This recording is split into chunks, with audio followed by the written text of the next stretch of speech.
अभी हम विधानसभा क्षेत्र महनार में हैं और हमारे साथ विपिन सर है। किसी परिचय के तो मोहताज है नहीं, अभी वर्तमान में मुखिया है और विधानसभा क्षेत्र महनार के जो है भावी विधायक भी हैं। अभी सर काफी लोगों से मिल रहे हैं। सर क्या क्या जो है इस बार का प्लान है, जब आप विधायक बनेंगे तो क्या क्या प्लान लेके चले हैं कि क्या क्या काम रहेगा?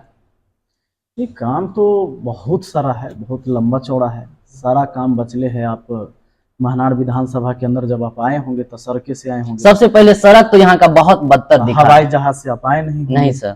आप सड़क की स्थिति देखे होंगे कि सड़क की स्थिति क्या है। अभी कुछ देर पहले हम भी एक न्यूज़ में देख रहे थे, पता नहीं वो चचा कहाँ थे और शायद महनार विधानसभा में रह रहे हैं कि न, कह रहे हैं कि बिहार के सबसे दूसरा नंबर पर सबसे बढ़िया सड़क महनार के तो उनको किसी पार्टी का चश्मा लगा हुआ है।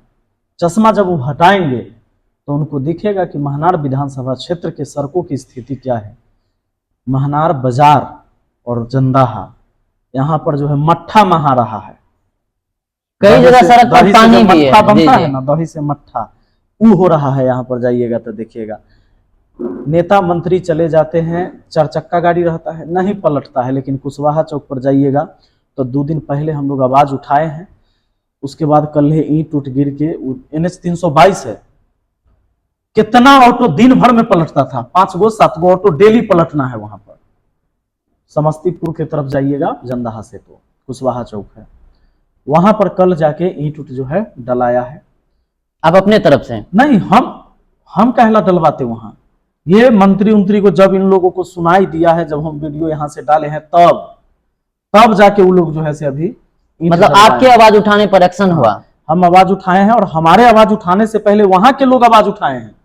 वहां के लोग सब वीडियो भेजे हमको कि सर हम सब यहाँ दुकान चलाते हैं और हम दिन भर खाली ऑटो खड़ा करते रहते हैं, मोटरसाइकिल जितना गिर गया ओकरा सबके उठबैत रहते हैं, तनी आप वीडियो डालिए। जब हम अपने आईडी से डाले तब जाके कल देखे हैं, परसों तरसों हम डाले थे, 2 दिन हो गया, तो कल जाके ईंट उट वहां सब पसारा है वहां पर लोग।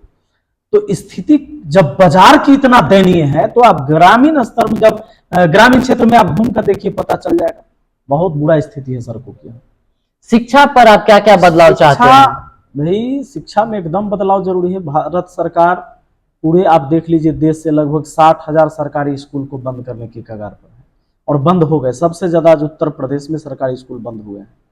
इसमें सरकार का कहना यह है कि हम बंद नहीं कर रहे हैं, मर्ज कर रहे हैं। मर्ज क्यों कर रहे हैं? तो मर्ज इसलिए कर रहे हैं कि विद्यार्थी की संख्या कम हो गया।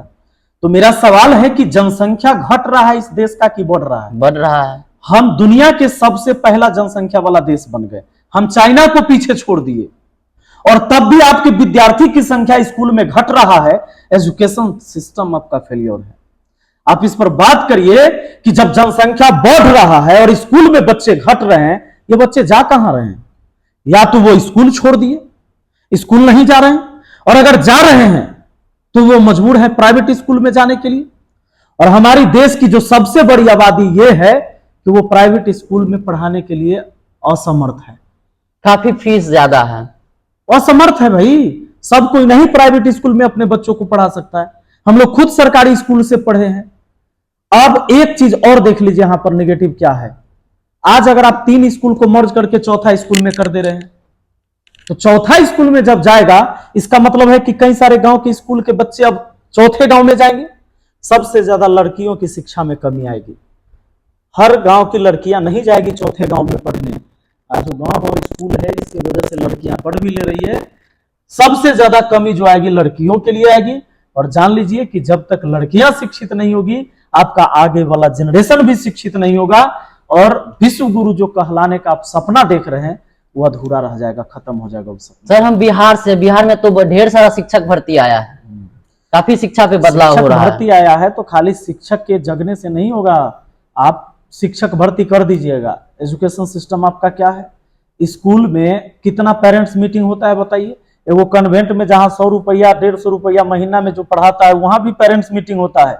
कितना पेरेंट्स मीटिंग होता है? और सिर्फ हम कहते हैं ना तो में खाली सरकार दोषी है, ना सिर्फ वहां के शिक्षक दोषी हैं, हमारे समाज के लोग भी दोषी हैं।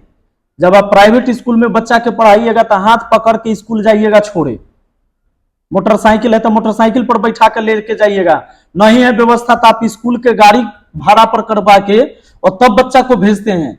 टिफिन में ओकरा लंच बॉक्स पैक करके देते हैं कि बउआ खा ले स्कूल में।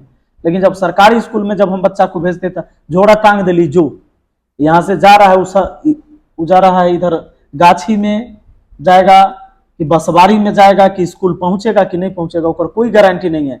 स्कूल पहुंचा तो स्कूल के बाउंड्री के बहरे वो खेल रहा है, स्कूल टाइम में बाहर तो भाग वहां के के लोगों खेलता को है। मतलब ना यहाँ के लोगों को मतलब है, वो आएगा स्कूल के टाइम के कितना देर बाद आएगा कि नहीं आएगा, ये व्यवस्था है। तो आपको जगना पड़ेगा।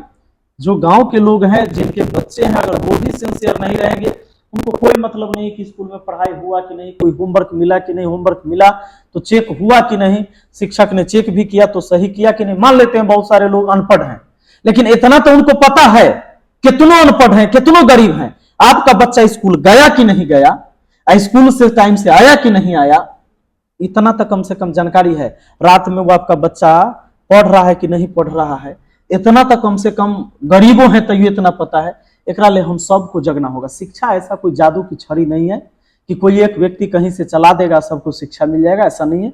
इसके लिए सबको कोशिश करना होता है। पूरे पंचायत में लाइब्रेरी खोलने का संकल्प लिए हैं। पूरे पंचायत में लाइब्रेरी ऐसे थोड़ी होता है, एगो लाइब्रेरी बनता है पूरे पंचायत। वही पूरे पंचायत में एक लाइब्रेरी अच्छा, यानी बिहार विधानसभा के की बात कर, हाँ हमारा पंचायत में बनल है, अब जाकर देखिए, अब मुखिया बने हैं, लाइब्रेरी बनवा दिए।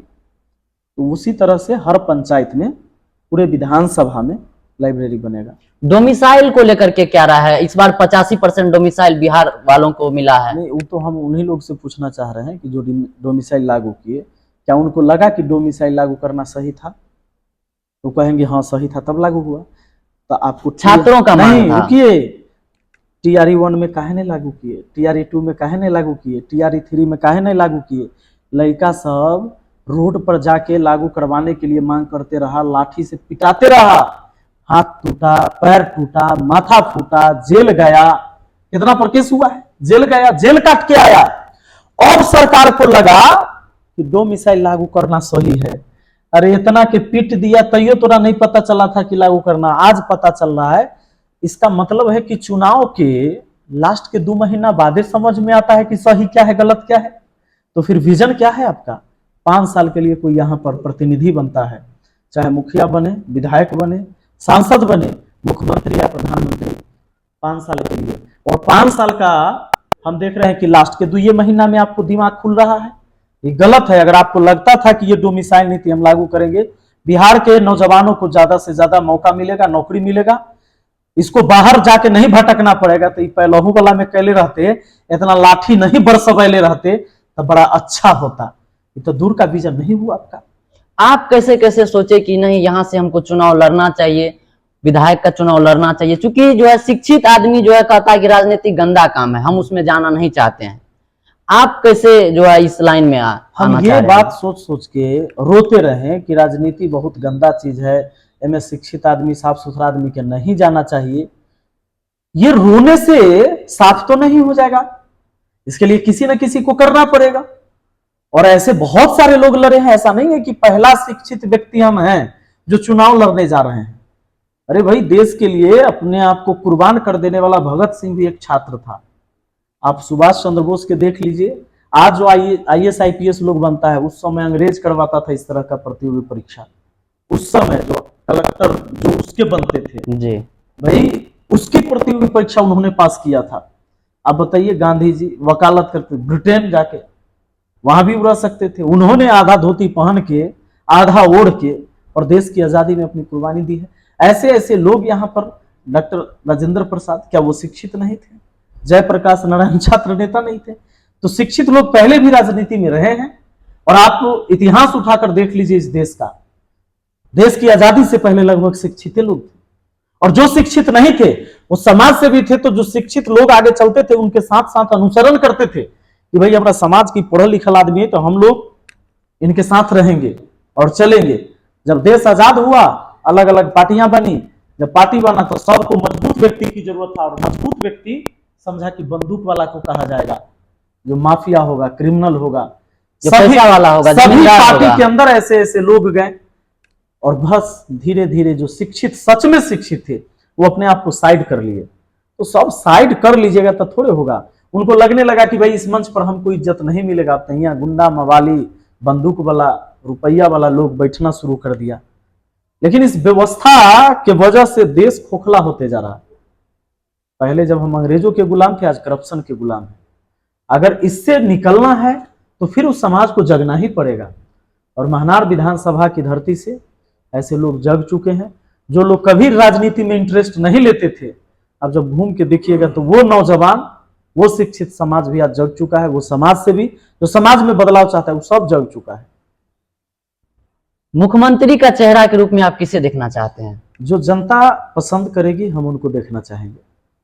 कौन सा पार्टी अगर आपको ऑफर करेगी तो आप उस पार्टी से लड़ेंगे? हम पार्टी के ऑफर दे ले हैं कि हमरा ऑफर ना करे।